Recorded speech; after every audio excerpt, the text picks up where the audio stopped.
akan dipandu oleh moderator. Untuk itu, waktu sepenuhnya kami serahkan kepada moderator. Wassalamualaikum warahmatullahi wabarakatuh. Waalaikumsalam warahmatullahi wabarakatuh. Terima kasih MC kita Mbak Ovi dari Spanyol.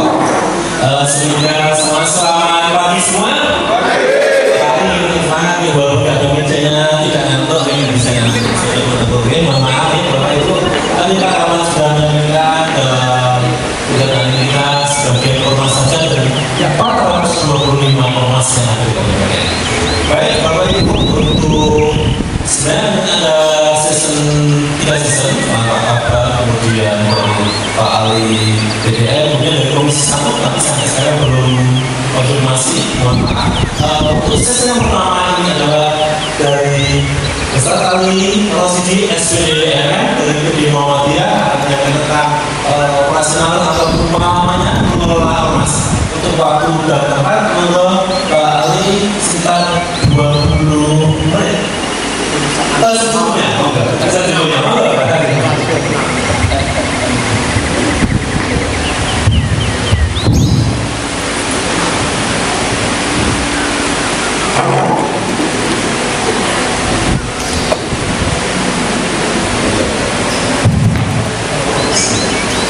Assalamualaikum warahmatullahi wabarakatuh.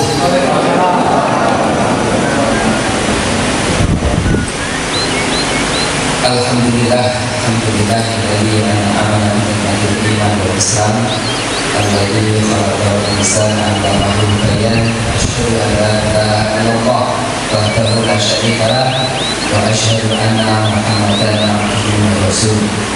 Allahumma shalli wa sallim wa barik ala Muhammadin wa ala alihi wa ashabihi ajma'in. Yang terhormati yang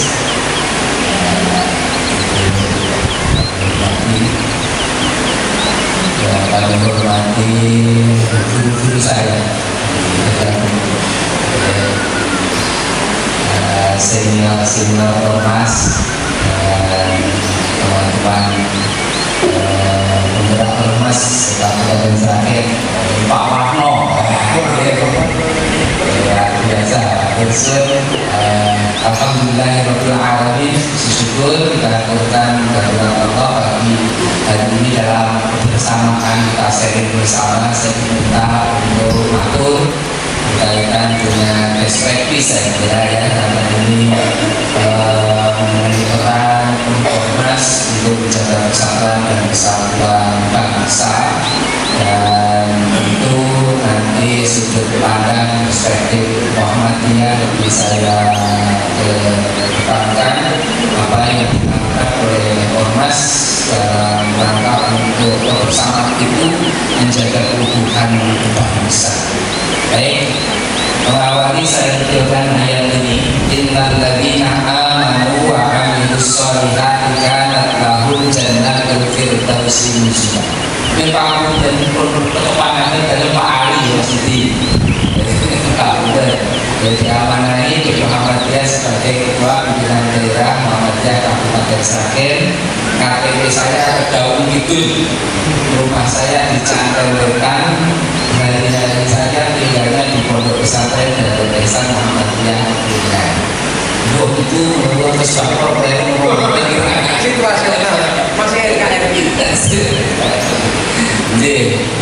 ayat ini saya tutur pertama karena ini saya anggap penting. Kalau di dalam bahasa Quran, orang yang Islam menyebarkan itu ormas semuanya. Saya kira nanti kita terjemahkan di dalam perspektif agama kita masing-masing. Innal ladzina amanu wa 'amilus sholihat, sesungguhnya orang-orang yang beriman kemudian dengan keimanannya itu melakukan amal soleh, amal kebaikan, lahum jannatul firdausi nuzula, bagi mereka itu akan diberikan surga firdaus sebagai tempat tinggalnya. Jadi satu itu keyakinan penting. Ormas itu harus punya keyakinan. Kalau tidak yakin itu sulit untuk bergerak. Karena yakin, iman, kemudian mau beramal kebaikan. Itu saya kira ormas kita itu karena keyakinan apapun. Kalau dalam bahasa agama itu iman, nah gitu. Jadi dari bahasa umum itu yakin. Orang yang susah untuk diberitahu dan susah untuk dikendalikan itu apa? Orang yang punya keyakinan. Untuk dari seorang keyakinan ini angel, harus yakin kok. Yang kedua, orang jatuh cinta. Orang jatuh cinta ini kandangnya angel. Udah gitu. Orang jenenge tai rasa coklat. Orang jatuh cinta itu sulit dikendalikan, sulit dikandani, sulit diberitahu. Orang jatuh cinta. Yang ketiga itu adalah orang diberi. Orang ini, orang 70 orang itu mungkin itu karena diberi, itu susah dikendalikan. Nanti itu sudah lebih dari itu dipanggil itu. Karena kalau pas itu kayak muncul, nah ini. Gegerannya tenanan, harus sulit dikendalikan. Kenapa? Yakin, jatuh cinta, kemudian juga apa? Diberi, sulit. Kayak ini baik dalam bahasa Jawa itu dipangku mati. Ya kan lagi dipangku itu orang dipangku itu mati. Jadi kadang-kadang orang ditaklukkan itu dengan diberi, yang kedua dengan cinta, yang ketiga dengan keyakinan. Maka innal ladzina amanu wa amilus shalihat, orang yang punya keyakinan kemudian dengan keyakinannya itu bergerak melahirkan kebaikan, maka akan menjadikan kesuksesan. Nah, sukses dunia yaitu ya ada kesuksesan di dunia dan kesuksesan di akhirat itu disebutkan ini jannatul firdausi nuzula. Baik, lanjut. Saya kira ini normatif ya. Jadi berdasarkan Undang-Undang Nomor 17 Tahun 2013, organisasi masyarakat ormas itu adalah organisasi yang didirikan oleh masyarakat secara sukarela, tidak ada paksaan, didirikan ormas itu tidak ada paksaan untuk berpartisipasi dalam pembangunan demi tercapainya tujuan negara. Karena sukarela itu janjinya tidak berhak ormas itu menuntut pemerintah untuk memberikan bantuan, tidak boleh menuntut. Ini mestinya orang saat dituntut mesti kayak jadi begitu. Dalam konteks menjaga persatuan dan kesatuan bangsa, ormas memiliki peran strategis yang esensial. Jadi kalau ormas itu diberikan anggaran oleh pemerintah, itu sesungguhnya sudah menjadi kewajiban. Kenapa? Ya jadi kui ngomong membagi anggaran itu aja. Jadi diplotkan saja ini untuk ini dilewatkan, bukan diberi, dilewatkan. Bahasanya dilewatkan ormas. Itu fungsinya pemerintah itu ngomong dan bisa biar anggaran itu bisa terserah. Karena tidak terserah nanti diambil oleh Pak Purbaya. Sebelum diambil Pak Purbaya nanti Pak Menteri Keuangan harus terserah. Jangan sampai di bank. Pak Purbaya untuk bendera ini. Lu selesai suruh kerja, itu kerjanya perintah daerah. Kira-kira. Lanjut. Fungsi dan tujuan ormas berdasarkan Undang-Undang 2020 atau menyalurkan aspirasi masyarakat. Ormas itu untuk menyalurkan aspirasi masyarakat, meningkatkan partisipasi dan keberdayaan masyarakat, memberi pelayanan kepada masyarakat, menjaga nilai agama dan kepercayaan. Itu ormas. Melestarikan dan memelihara norma etika dan budaya. Jadi ormas itu tujuannya itu menjadi sarana pembina dan pengembangan anggota. Maka dari situ peran ormas dalam menjaga persatuan, penyalur aspirasi dan jembatan komunikasi, sesuatu yang terjadi di luar kontrol itu biasanya hanya karena komunikasi yang tidak efektif, itu ada sumbatan. Pokoknya semua yang ada sumbatan itu tidak baik. Tenggon pembuluh darah sumbatan itu juga tidak baik. Aspirasi itu kalau ada sumbatan juga tidak baik. Maka ormas itu dalam rangka untuk menyalur aspirasi dan jembatan komunikasi, sehingga arah dan keinginan dari masyarakat itu bisa tersalurkan sesuai dengan penempatan. Kemudian agen pembangunan, koordinasi aktif dalam pembangunan mulai dari sektor pendidikan, kemudian kesehatan, hingga pemberdayaan ekonomi untuk menciptakan masyarakat yang lebih baik dan sejahtera. Jadi peran ormas di berbagai bidang. Kemudian yang ketiga, menjaga nilai dan budaya, menjaga dan melestarikan nilai-nilai luhur, norma, etika, budaya yang hidup di masyarakat, serta nilai agama. Jadi ini harus kita pertahankan nilai-nilai budaya, nilai-nilai etika, norma yang ada di masyarakat. Sesuatu yang baik yang ada di masyarakat, budaya yang baik, arti luhur di masyarakat harus tetap dijaga untuk apa? Kebaikan generasi. Kemudian yang kelima, pemberdayaan masyarakat. Pemberdayaan masyarakat melalui kegiatan pendidikan, sosial dan ekonomi untuk meningkatkan kapasitas dan kemandirian. Kemudian juga penangkal radikalisme dan terorisme. Ini peran ormas berkontribusi dalam menangkal paham-paham yang dapat memecah belah persatuan seperti terorisme dan radikalisme. Nah, ini aksi nyata saya kira kegiatan keagamaan, program pendidikan gratis beasiswa, bakti sosial,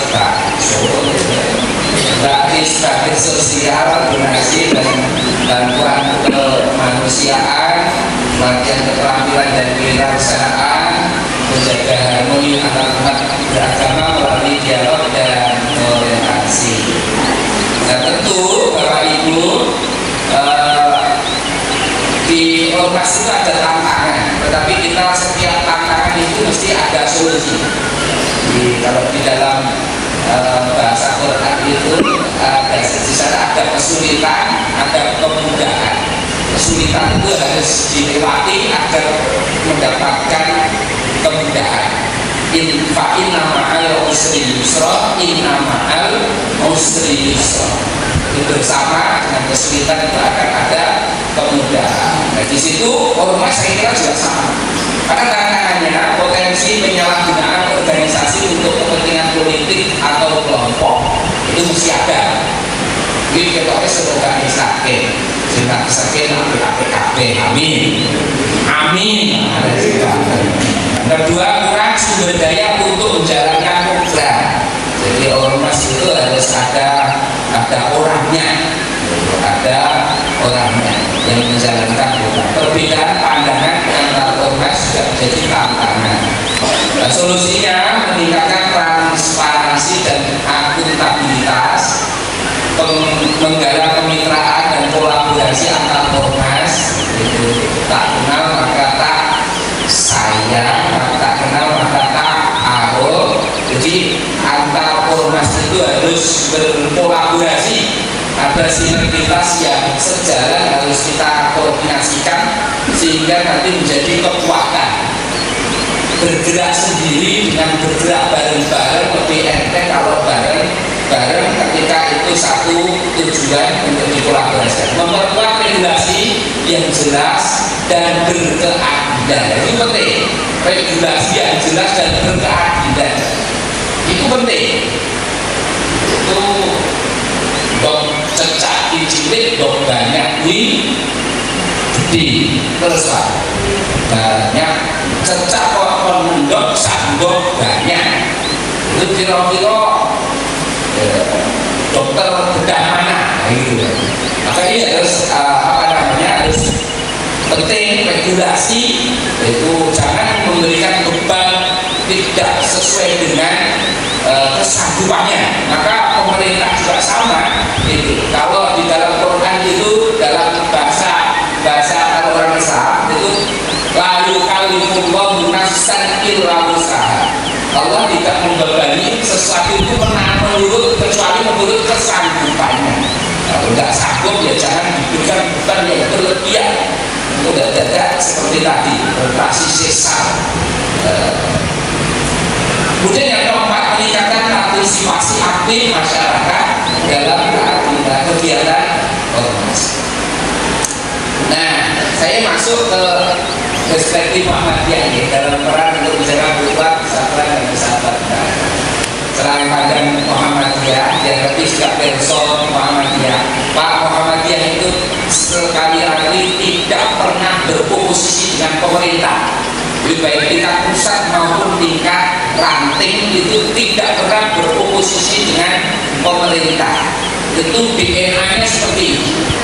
Muhammadiyah itu senantiasa menjadi loyalis yang kritis. Loyalis kritis. Jadi karena apa? Karena satu, yaitu di antara tujuannya itu adalah menegakkan dan menjunjung tinggi agama Islam. Karena ormas agama Islam mewujudkan masyarakat Islam yang sebenarnya, mengamalkan dakwah amar ma'ruf nahi munkar, melakukan pembaruan tasdid, meningkatkan pendidikan, mengembangkan kesejahteraan sosial seperti mendirikan rumah sakit, panti asuhan dan lembaga ekonomi. Itu di antara Muhammadiyah dalam berkegiatan. Bapak, saya sampaikan di Muhammadiyah itu ada visi besar yang ingin disampaikan, kemudian diturunkan menjadi misi, nilai dan prinsip, kemudian menjadi tujuan Muhammadiyah, diturunkan menjadi kebijakan pimpinan besar, diturunkan kebijakan pimpinan wilayah di tingkat provinsi, pimpinan daerah Muhammadiyah di tingkat kabupaten, pimpinan daerah, pimpinan cabang Muhammadiyah dan kecamatan, dan pimpinan ranting Muhammadiyah di tingkat desa. Dan alhamdulillah dari 20 kecamatan telah terbentuk pimpinan cabang aktif di Kabupaten Sragen dan 198 ranting di 208 desa yang ada di Kabupaten Sragen itu selama. Baik, arah kebijakan Muhammadiyah itu komitmen, kompak, konsisten, dan melakukan 3J: penguatan jamaah, penguatan jamiah, penguatan jariah. Penguatan jamaah ini adalah bagaimana anggota itu bisa bertumbuh, kemudian jamiah tata kelola organisasi itu menjadi baik, tata kelola organisasi itu menjadi terstruktur, jadi bisa terukur. Kemudian jariah menghasilkan produk yang itu tidak hanya berjangka pendek tapi berjangka panjang. Nah, dalam melaksanakan tugas Ormas Muhammadiyah itu dibantu namanya unsur pembantu pimpinan dan organisasi otonom. Unsur pembantu pimpinan itu terdiri dari majelis dan lembaga. Majelis di Muhammadiyah itu ada majelis takjid dan tasdid, majelis tabligh, majelis lingkungan hidup, majelis pendidikan dasar dan menengah, majelis pembinaan kader dan sumber daya saat ini, majelis pembinaan kesehatan umum, majelis pembinaan kesehatan sosial, majelis ekonomi, majelis pemberdayaan sosial, majelis hukum dan HAM, majelis pustaka dan info. Nah, ini Pak Cito kebetulan Pak Ketuanya. Ini majelis pemberdayaan gunaan wakaf. Ada lembaga yang ada di Muhammadiyah itu unsur pembantu pimpinan.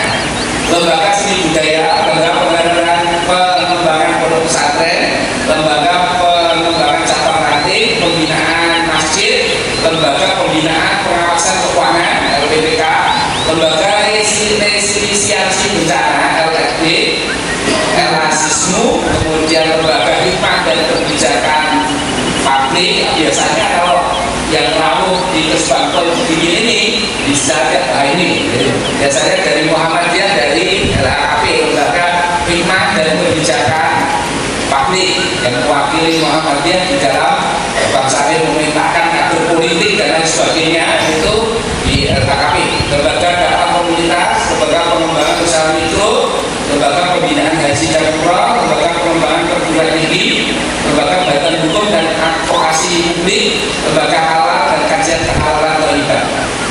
Nah, Ormas Untung itu ada Aisyah, ada Pemuda Muhammadiyah, kenal betul.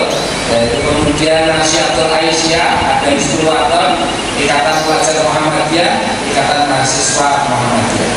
Bapak, dalam menjalankan fungsi Muhammadiyah untuk menjaga utuhan itu diterjemahkan apa yang bisa diberikan untuk bangsa ini. Maka dilakukan dalam beberapa sektor pendidikan, kemudian sektor pendidikan, kemudian sektor kesehatan, sektor sosial, kemudian sektor ekonomi. Sektor pendidikan itu alhamdulillah di Safir ini berdiri 190 amal usaha Muhammadiyah sekolah dari TK dan SD ini belum PAUD plus 8 pondok pesantren. Ada 8 pondok pesantren yang dimiliki oleh Muhammadiyah. Siswa kita itu ada 21.026 siswa dengan jumlah guru dan karyawan di Kabupaten Safir ini yang mengajar di sekolah-sekolah kita itu ada 2.205 orang itu di sekolah. Nah, ini pendidikan dari tingkat TK mau sampai ke tingkat SMA SMK. Perguruan tingginya itu Muhammadiyah mengadakan moratorium untuk pendirian perguruan tinggi. Seragen tidak usah mendirikan perguruan tinggi. Nah, diantaranya kita bisa melihat di pondok pesantren itu ada 8, satu di Sragen Kota, Pondok Dimsa sekitar 550 santri, ada di Trengsen itu di Sambung Macan, ada Pondok Tahfidz Muhammadiyah di Sambung Macan, Pondok Al-Furqon Muhammadiyah di Sukodono, Pondok Aisyah di Kolon, Pondok At-Taqwa Mili di Pondok Sudingan, tempatnya Pak Camat Mili, Pak Camat Mili, kemudian Al-Ma'un di Kalijabi. Ada sekolah-sekolah diantaranya ada SD Aisyah Unggulan, ada sekolah-sekolah Muhammadiyah yang ada di Sragen ini yang ICP program yang memang dikembangkan nanti menjadi sekolah bertaraf internasional. Itu di sana ada SD Aisyah, ada SMP Al-Kolam, SMP Dimsa, SMP Birul, SD Birul, SMA Trengsen Muhammadiyah yang ada di Sambung Macan. Ini diantaranya ini sebaran sekolah-sekolah siswa dan guru yang ada di Muhammadiyah, mulai dari MIN, ada yang banyak, ada yang sedikit Pak. Kenapa yang muridnya sedikit kok masih bisa hidup? Nah, karena orientasi yakin tadi. Innalladzina amanu wa amilus sholihat. Mau pengen cari murid selipur lu red sedek gitu. Tapi karena keyakinan mau pengen ini menawa itu tadi, itu tetap duri. Kenapa masih bisa bertahan? Karena yakin, tidak hanya profit oriented, tetapi memang ada nilai yang diperjuangkan. Yakin karena dalam bahasa agama itu iman, itu melahirkan amal soleh, sidik-sidik yang diubangi, yaitu isolunu, kira-kira begitu. Nah, yang orientasinya amal soleh. Ini diantaranya sekolah-sekolah Muhammadiyah kita yang ada di Sragen, ada yang di atas 1000, tapi ya ada yang masih. Maka ada kategori di sekolah Muhammadiyah itu ada sekolah unggul, ada sekolah sehat. Itu diantaranya. Nah, untuk mengontrol agar terukur itu ada kriteria yang dijadikan patok untuk mengukur sekolah, cabang, ranting itu sehat atau tidak. Sehat itu kriterianya apa, diukur sehingga bisa dievaluasi. Sesuatu yang tidak terukur itu tidak bisa dievaluasi. Lagi evaluasi yang tidak terukur. Nah, yang bisa apa namanya, terukur itu bisa dievaluasi. Oh, ada ketentuan kriterianya, maka itu bisa diukur dan bisa dievaluasi. Itu diantaranya nama lembaga untuk kesehatan kita, untuk apa, pendidikan kita. Ini setelah next di sekolah-sekolah kita. Nah, Bapak Muhammadiyah Kabupaten Sragen ini berdiri di atas aset tanah wakaf dan hak milik Persyarikatan Muhammadiyah. Kelihatannya sekretaris wakafnya rapuh. Nah itu diantaranya kita berdiri tanah, ada yang tanah wakaf, ada 117 bidang tanah, ada yang hibah, ada juga yang beli, dan ini yang ada yang belum terdetek dan dalam proses ini yang sudah ada di Brankas pimpinan daerah Muhammadiyah. Bapak saya sampaikan seluruh aset milik Persyarikatan itu di Brankas PDN. Jadi di Brankas Majelis Wakaf, dan itu bukan milik perorangan, milik cabang, tapi milik Persyarikatan Muhammadiyah pusat, dititipkan melalui pimpinan daerah Muhammadiyah. Jadi semua aset itu, dan ini boleh dipinjam, misalnya kok tanah wakaf tidak bisa diakurkan, dan sekolah ingin bangun kok ingin pembiayaan, bisa dibiayai dari yang wakaf ini melalui perbankan, bukan pinjam ya, nabung prabayar, nabung prabayar, gitu. Ini terus kemudian ini saya kira untuk tanah kita, aset tanah dan juga aset bangunan ya.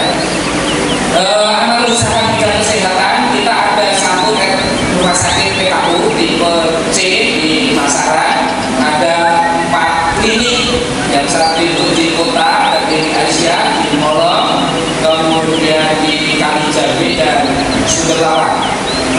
Ini Muhammadiyah kita di Masaran, klinik Aisyah di Sragen. Nah ini, kemudian di bidang sosial ada 2 panti asuhan, ada 2 panti asuhan yatim Muhammadiyah Sragen di timur alun-alun, kemudian yang satu di utara Luas daerah. Itu untuk alun bidang sosial kita. Nah ini diantara peran kita untuk menjaga keutuhan bangsa kita bersinergi dengan pemerintah. Pokoknya pasukan pancal mubal, jadi pasukan pancal mubal di lembaga-lembaga yang tidak dibentuk oleh Muhammadiyah, kita bersinergi dengan pemerintah. Ya, apa yang ada di potensi yang ada di Persyarikatan Muhammadiyah kita baktikan untuk membantu pemerintah daerah, termasuk kemarin yang di Kedungonggo itu begitu ada kabar dari langsung berangkat tim SAR kita, ada pohon tumbang ya langsung berangkat dengan di bagian LLB kita, termasuk kita sudah bekerja sama dengan pemerintah. Misalnya pemerintah punya program, insya Allah Muhammadiyah juga ikut ambil. Misalnya tahun 2024 pemerintah ingin membangun sumur untuk masyarakat yang terdampak kekeringan. Apa yang bisa kita bantu, kita sinergikan, kita membangun 3 sumur yang diprogramkan Bupati kala itu. Kemudian di tahun 2025 ini pemerintah baru memprogramkan LPLH, rumah tidak layak huni Muhammadiyah, untuk program yang di program pemerintah ini mengambil 1 desa. tapi pemerintah ini bagian anggaran Muhammadiyah kan hanya terbatas dari kita, oleh kita, untuk kita mengambil satu kelurahan di Sragen Tengah. Ada berapa keluarganya? Ada berapa yang ada di Kelurahan Sragen Tengah. Nah ini diantaranya kita bisa lihat ini di di serah terima untuk RTLK. Ini penanaman pantai ya, itu. Kemudian ini foto kita. Nah, ini ada rasisme.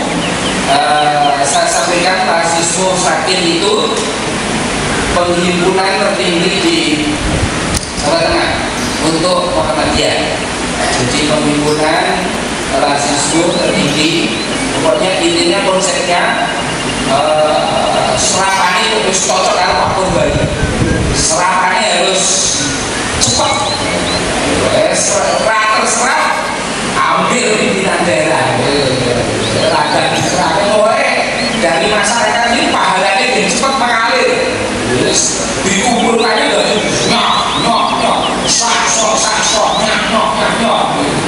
biar nanti bisa cepat. Kalau tidak begitu tidak cepat. Sesuatu yang seperti itu. Ini juga program kita untuk giat di apa itu kalau di LND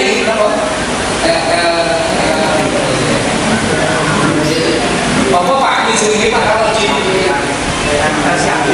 dia kalau di aku tuh pacar yang ini lah gitu Pak saya maaf ini yang tidak ini di antaranya saya dapat aputan kalau dapat aputan saya singkat bisa saya tampilkan. Biasanya kalau untuk itu ada giat itu biasanya di share itu di antaranya itu juga setiap kemarin sambut yang terbaik di Jawa Tengah kemarin dari Kokam Sragen gitu. Maka program tahun 2027 itu terbentuk 1000 Kokam. Jadi 1000 Kokam di Kabupaten Sragen untuk 2027 itu menjadi KPI Sragen. Indikator untuk pencapaian di Sragen. Ini diantaranya giat di kekeringan, kemudian juga tanah bencana, kemudian pohon tumbang dan lain sebagainya. Ini diantara peran Muhammadiyah untuk yang sedikit bisa diberikan bersama-sama berkolaborasi dengan pemerintah dalam rangka untuk satu untuk pendidikan, kesehatan, ekonomi sekarang sudah ada 5 umum atau surianan yang berdiri di beberapa tempat itu sudah berdiri. Ekonomi itu sulit untuk dikembangkan untuk aneh. Itu memang ini saya akui. Juga Muhammadiyah sejak ini ikut berpartisipasi dalam mengambil program dari pemerintah pusat melalui makan bergizi gratis. Jadi Muhammadiyah MUI pusat itu pokoknya ikut ambil dan Sragen ini sudah berdiri dapur yang sudah operasional itu ada 2 dan sudah di muncul untuk SPBI-nya ada 5. Jadi berdiri 7 dapur MTG Muhammadiyah di di Kabupaten Sragen. Jadi kalau ngurusi siswa Muhammadiyah itu cukup itu loh, siswanya itu 1.000 itu cukup. Tapi pemerintah kan tidak boleh melayani muridnya sendiri. Harus didik dari semua unsur. Pokoknya intinya bagi Muhammadiyah loyalis kritis, pokoknya nggak kantong tapi tetap kritis memberikan masukan terbaik untuk bangsa, karena keyakinan Muhammadiyah NKRI itu adalah Darul Ahdi wa Syahadat, negara persaksian kesepakatan.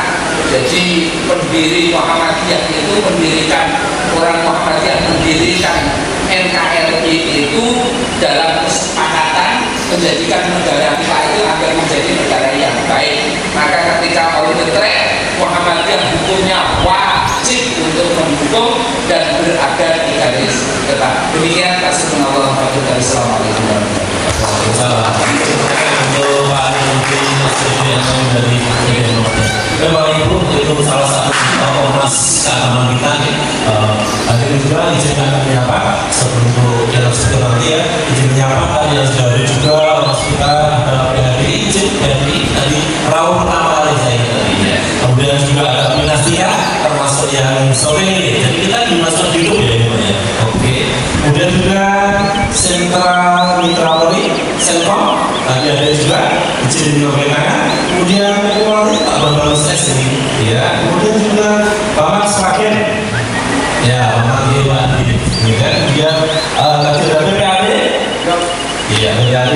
Kemudian ada juga PPAD, ini juga sebelum kita semangat. Kemudian Gamki, Gamki juga.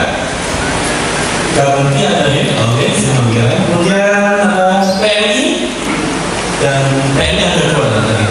Dia juga ada Gerana dan juga Permadani ada sebenarnya dua orang saling kenal ya, kita ternyata oh ini Gamki ini yang Permadani cerita. Jadi kita tidak mudah cuma keagamaan, kita juga semuanya ada rencana kita udah juga. Kemudian juga ada LDI, ada PPAB ya, PPAB. Oh nanti izin ya. Kemudian Majelis Tafsir Al-Quran dan DOE UAI bagian daerah. Kemudian juga DAT 45. Wah, DAT 45 sekalian. Kemudian juga PP Polri. Ada ya, PP Polri. Kemudian juga Walubi ada ini. Dan kemudian juga IARMI, siapa sih yang ini? Kemudian juga yang itu juga orang ya, kemudian juga kami lihat juga ada dari Walubi ada dua, satu, langsung ya. Kemudian Sarana Pak Ijazah ini, enggak, ini, ada dua nih. Lalu dari sudah nih, kemudian pemuda Pancasila ya. Biasanya kalau orang sakit itu selalu kita juga akan dari masyarakat untuk yang aktif. Jadi mohon Bapak Ibu ormas seperti dari serang sebagainya, mungkin sering aktif, sering tapi dengan pemerintah, kita saling support, mendukung dan sebagainya. Nanti kemudian keluarga Sragen, KWS ya, ini biasanya aktif online di sosmed, akses dua orang ya. Kemudian juga Dewan Paroki Sragen, Dewan Paroki, oke, atur suwun, senior yang juga ini. Kemudian PWRI, Pak orang ini sebut juga Pak Bambang dan Pak orang siap. Dan kemudian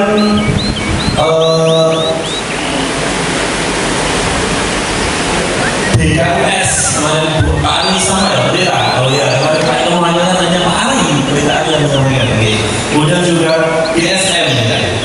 ISM adalah, oh ya, ini juga sekolah mengajar ya. ISM itu gerakan sekolah mengajar ya. Kemudian juga teman-teman PCN. Ini ada yang lain yang kata. Yang kedua itu terakhir Mas. Oh ya, oke. Kemudian Kahni juga. Kahni, oh ya, Kahni ini. Kemudian Pak Tejo dan juga Pak Arsidi dari mana Pak Arsidi sana? Oke, Muslimat NU juga oke. Ada terdapat Muslimat NU mungkin mengingat juga nama-nama di KWS juga. Kemudian pemuda Muhammadiyah juga sebenarnya ingin jadi kita mudah masuk karena dia sudah tertangkap di ormas tempat kami. Kemudian dari sudah, kemudian partai juga. Baik semuanya, sebelum melihat untuk sekian kita mungkin berapa ini toilet ada sebelah kanan, jangan lupa jangan ditambahkan silakan sebelah kanan kita, toilet di sebelah kanan kita. Bapak Ibu, santai saja. Untuk selanjutnya adalah untuk kita speaker siang ini ada beliau Bapak Dr. Sutrisna MSI selaku Kepala Badan Kesehatan kita yang tidak asing, dulu pernah menjabat sebagai Kepala BKD, camat di beberapa tempat, dan tentunya terakhir di Badan Kesatuan Bangsa dan Politik. Untuk waktu dan tempat silakan Bapak Dr. Sutrisna MSI.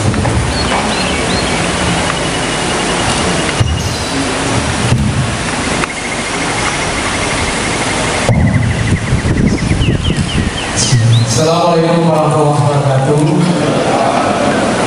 Salam sejahtera untuk kita semuanya. Swastiastu, Namo Buddhaya, salam kebajikan, rahayu.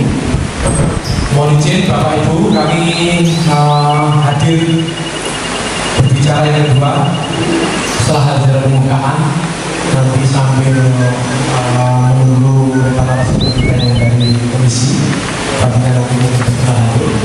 Baiklah, pada kesempatan ini tentunya kami akan menyampaikan beberapa hal terkait dengan aktualisasi dan kebangsaan dalam dimensi kehidupan.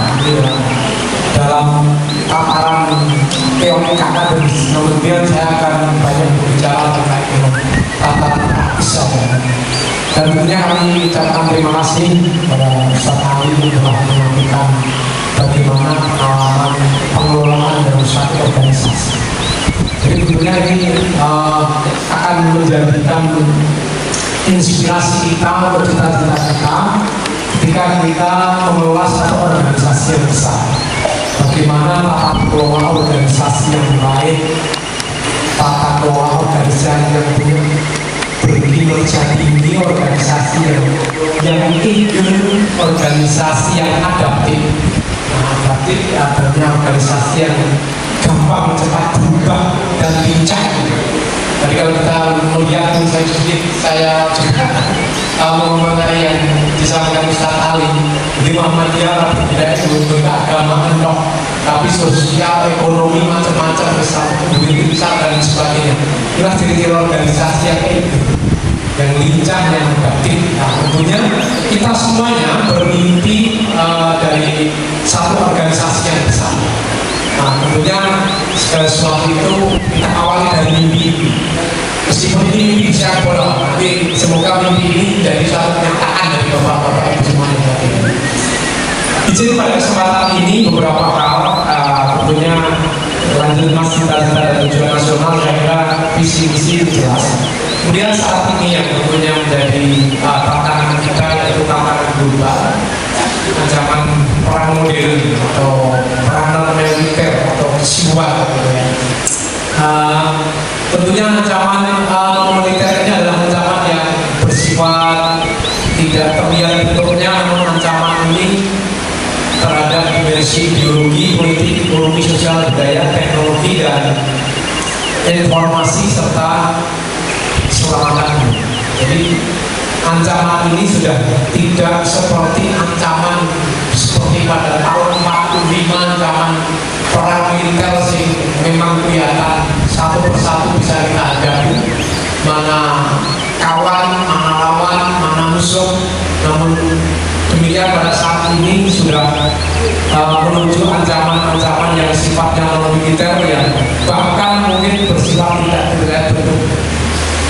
Mungkin juga ancaman-ancaman teknologi informasi yang mungkin ketika kita gagal atau tidak bisa bijaksana menggunakan jajaran ini dengan baik. Ternyata segala sesuatu ini akan bersifat baik dan buruknya di sini. Tinggal pilihan kita saja. Iki arep dadi setan atau arep dadi malaikat itu bisa saja. Jadi seperti penyebaran semacam ini, media sosial sangat penting sekali, namun demikian juga harus kita tarik dan bijaksana.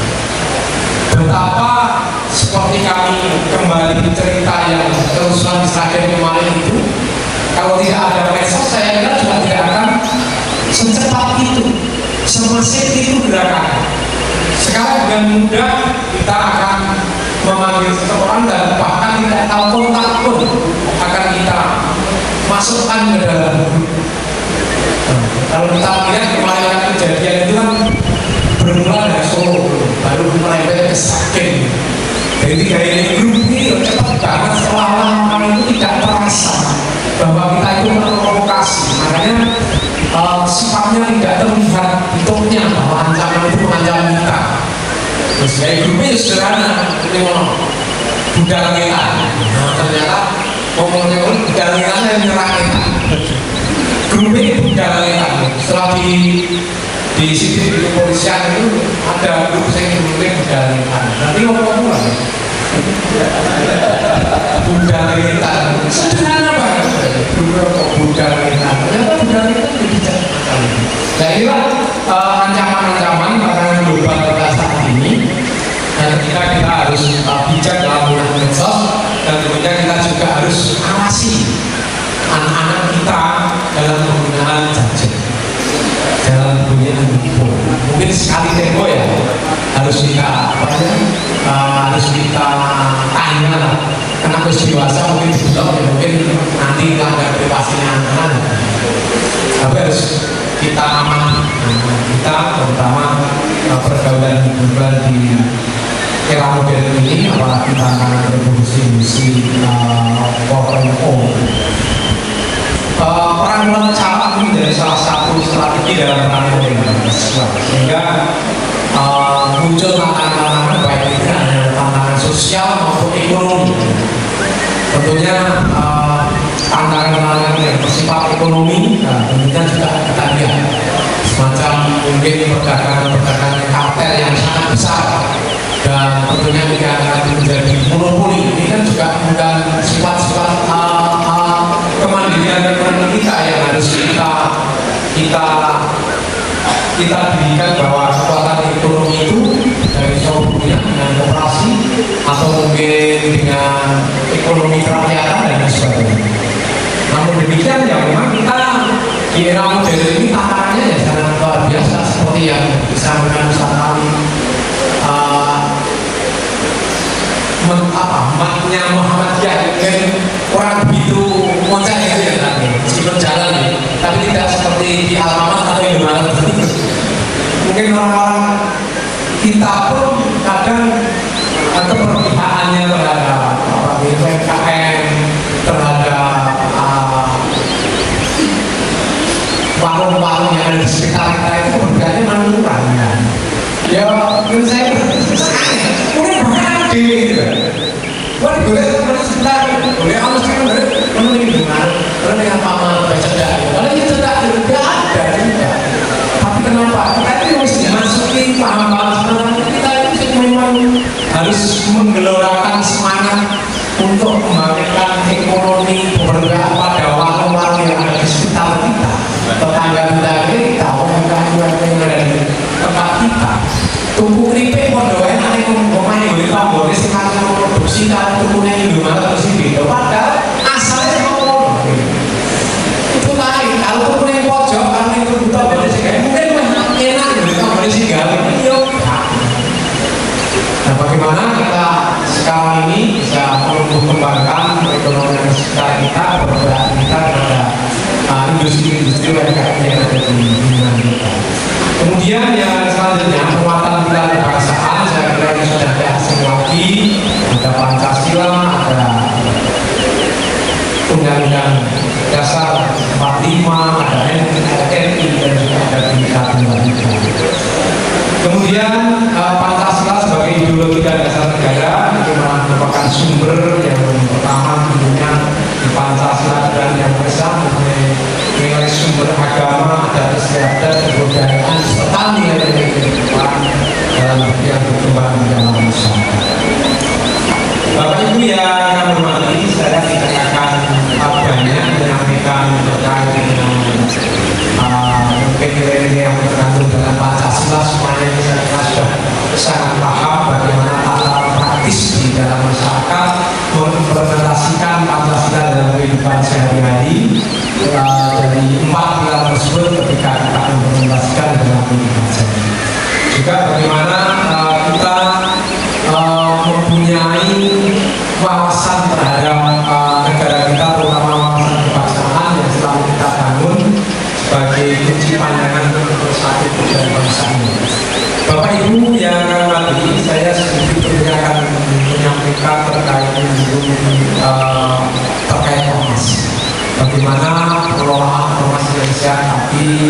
bagaimana pengalaman dari Muhammadiyah mengelola organisasi. Saya kira kami akan berbicara dari suatu hal yang kecil, bahwa organisasi yang sehat itu ya ini gampangannya dibilang mungkin apakah dia punya program kerja tahunan, jangka pendek maupun jangka panjang.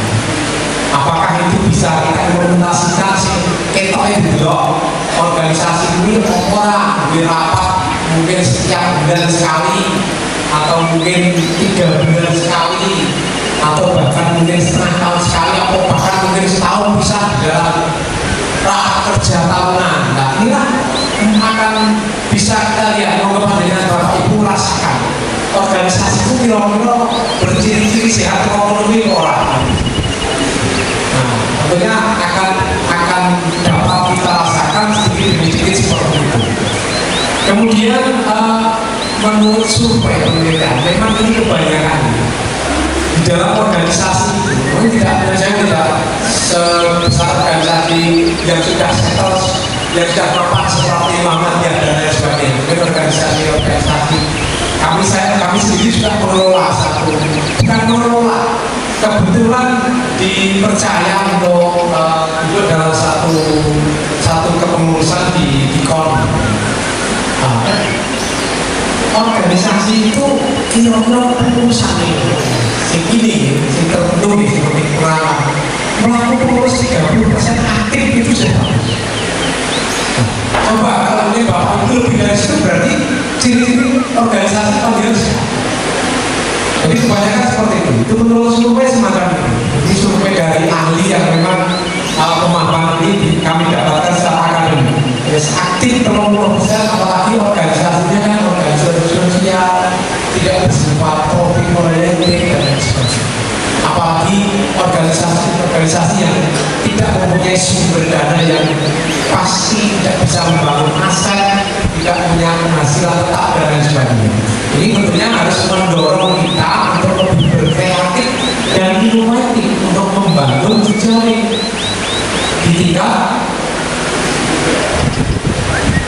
orang organisasi tersebut. Mungkin bisa berjalan dengan organisasi mungkin seperti Bina dengan Sakuni mungkin bisa bekerjasama atau Polres seperti itu dalam satu kegiatan atau mungkin dengan BUMN Surakarta. Karena kalau di tempat kami ada misi P4KN namun sangat-sangat kecil sekali dan orang bernama yang mungkin kan bisa bekerja sama dengan lembaga-lembaga sosial yang lain yang mempunyai kesamaan visi misi dalam organisasi sama secara keseluruhan ya, kemudian ada satu kesamaan mungkin terkait dengan beberapa misi yang memang menyangkut ada benang merahnya. Oh sama-sama bergerak Indonesia, oh ini ada sama-sama bergerak di bidang penanganan narkoba seperti mungkin di Granat ini, seperti di Lentera, di tentara yang ada di tanah itu mungkin punya kesamaan. Oh kesamaan tugas fungsi kalau kepolisian ada sedikit mungkin benang merahnya dengan Puskapol karena perlunya sertifikas kita, kolaborasi kita sehingga organisasi ini mempunyai perguruan duit tok. Nah, coba mari kita berkreatif, berinovatif. Bagaimana kita belum bisa menyelenggarakan membuat sesuatu yang besar ya membuat itu kecil. Berangkat dari diri kita dulu, berangkat dari apa yang ada dulu. Kalau kita berangkat untuk mengada, akan mungkin sulit semacam itu. Berarti dulu dari apa? Kemudian dalam Almas ini sebenarnya di dalam Almas ini diatur bahwa memang ada satu kewajiban untuk melakukan kegiatan tahunan. Kemudian masih sangat kecil ya untuk laporan kegiatan tahunan yang kami terima di Kesbangga.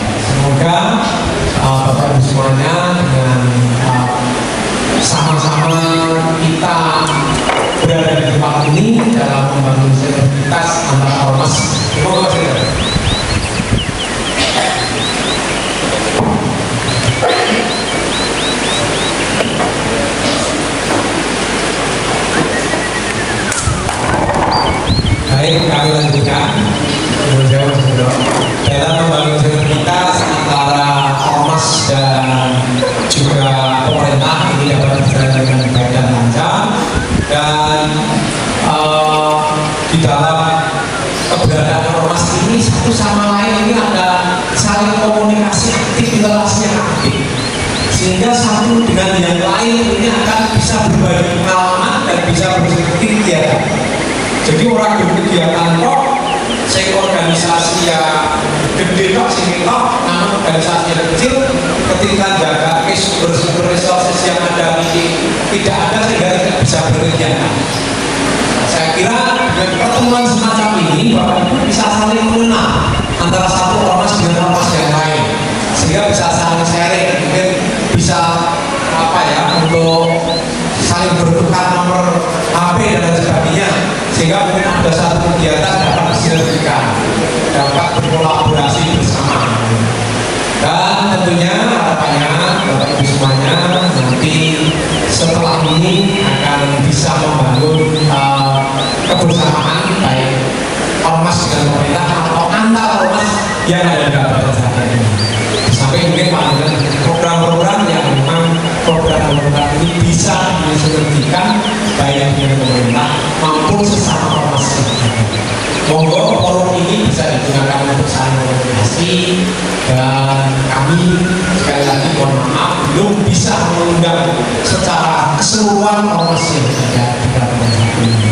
Terus sampaikan Mas Bro, selaku narasumber dan selaku Ketua Komisi 1, bahwa ormas yang terdaftar di Kesbangpol ini saat ini sampai hari ini ada 425 ormas. Sehingga mungkin kekuatan inilah yang sekali lagi yang disampaikan nanti bisa berjalan dengan banyaknya ormas, tentunya akan banyak mewarnai berperan serta di dalam kehidupan bernegara dan bermasyarakat. Saya kira itu Bapak Ibu yang kami sampaikan, dan sekali lagi kurang lebihnya mohon maaf bila itu baik. Assalamualaikum warahmatullahi wabarakatuh. Waalaikumsalam.